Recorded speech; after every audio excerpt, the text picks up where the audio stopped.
This is Autoline Daily, the show dedicated to enthusiasts of the global automotive industry. Carlos Tavares, the CEO of Stellantis, sure had a good year. His total compensation for 2023 came to $39.5 million. That's $14.7 million more than he made in 2022. And he got that money because of the record profits the company delivered last year, which was over $20 billion. The compensation includes a base salary of over $2 million, short-term incentives of more than $6 million, long-term incentives of $8 million, and retirement and fringe benefits of $2.7 million. Now, that doesn't mean that Tavares will be handed a check for $39.5 million, since some of those benefits haven't vested yet, but he will take home over $25 million. And speaking of executive compensation, GM is modifying how it gives out executive bonuses. Up until now, it was based on EBIT profits and free cash flow. The Detroit Free Press reports that going forward, 60% of the bonuses will be based on those financial results, but 40% of it will now be based on hitting EV production targets, rolling out software and services, and ramping up GM Cruise.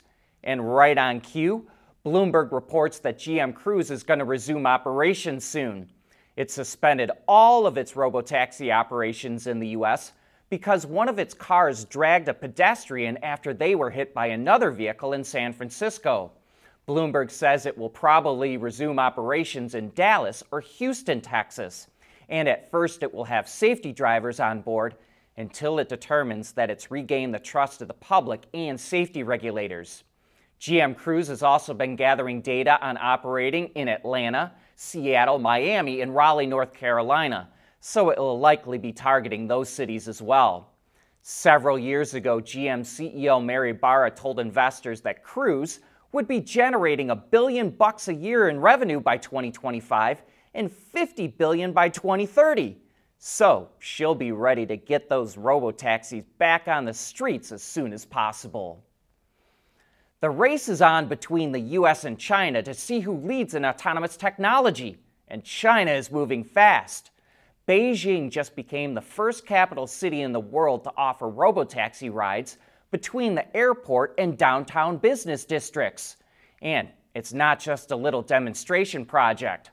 Pony AI, Baidu, WeRide, and AutoX now have permission to run robotaxis from 300 different pickup and drop-off sites in the city out to the Daxing International Airport, which typically involves trips of about 30 miles. While Ford is seeing a slowdown in demand for its electric passenger vehicles, it's a different story for its E-Transit commercial van. Navin Kumar, the CFO of its Ford Pro commercial unit, says that state and local governments and small businesses are opting for the E-Transit at a higher rate than the gas version. Kumar says those customer segments represent about half of Ford Pro's business, and Ford's commercial unit is a strength for the company.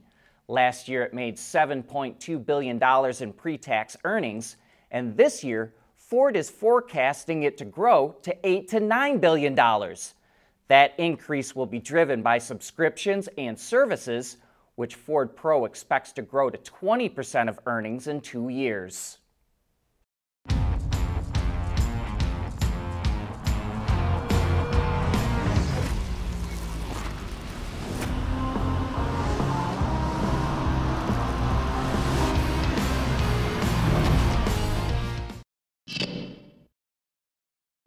At the Chicago Auto Show recently, the CEO of VW's North American operations said a VW-branded pickup for the U.S. market was not in the plans anymore. But according to Ward's Auto, he was only talking about an ICE-based truck. It reports the automaker is working on its own EV pickup that will share a platform and other major components with the vehicles from Scout. And VW doesn't think it will step on Scout's toes with a different positioning and brand profile. But we think that could be hard to pull off. Engineering development for the platform is being done by Magna, and early targets include things like four-wheel drive capability, torque vectoring, and tank turns. And while VW will get a version of the truck, It's rumored that Audi will get a sibling to the Scout SUV, and they all would be built at Scout's new plant in the US in South Carolina.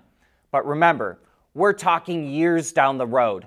The Scout vehicles are currently scheduled to come out in 2026, and VW's future electric models, including the pickup, are in the early stages of design.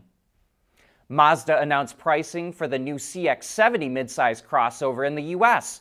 It starts at just under $42,000, and the plug-in hybrid version starts at $55,775. The PHEV powertrain combines a 17.8 kilowatt-hour battery with a 2.5-liter four-cylinder engine, which produces 323 horsepower and 369 pound-feet of torque. It has an all-electric range of 26 miles.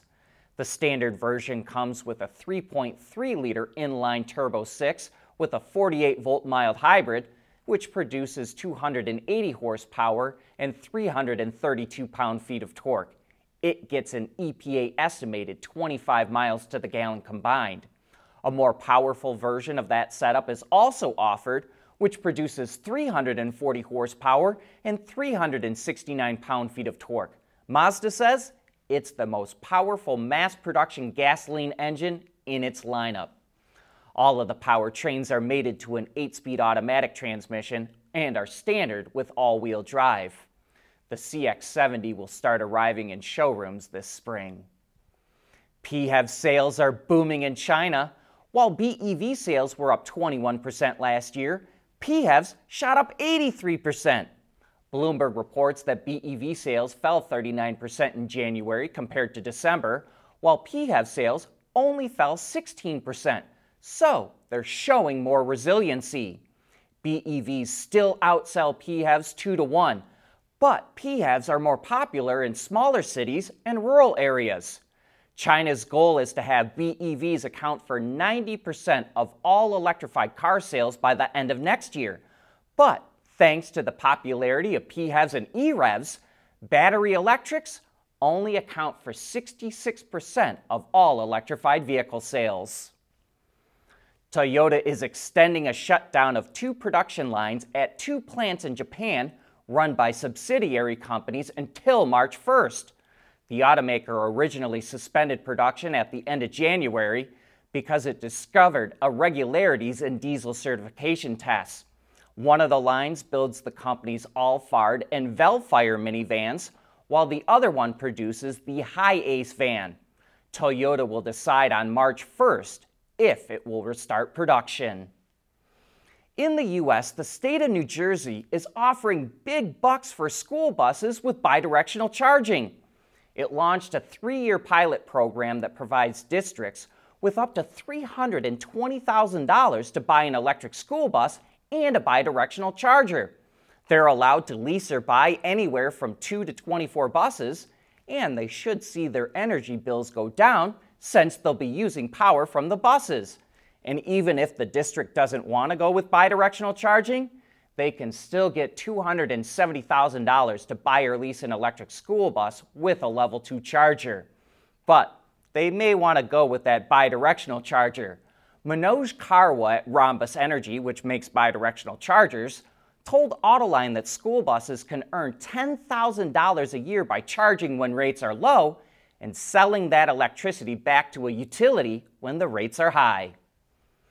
BYD is coming out with an even cheaper version of its Dolphin EV. Thanks to a smaller 32 kilowatt-hour LFP battery pack, it was able to cut the price by almost 5% to just under $14,000. The model also features a 70 kilowatt electric motor and provides up to 302 kilometers or 187 miles of range on the Chinese test cycle. Other versions have options for 45 and 65 kilowatt-hour batteries, as well as a more powerful 130 kilowatt electric motor. You know, I'm pretty impressed with BYD's pricing power and its ability to expand so quickly into global markets, which now also includes Saudi Arabia. It just launched 5 of its models on the market and now operates in 70 countries and regions around the world. But that brings us to the end of today's show and this week, and I hope that you have a great weekend.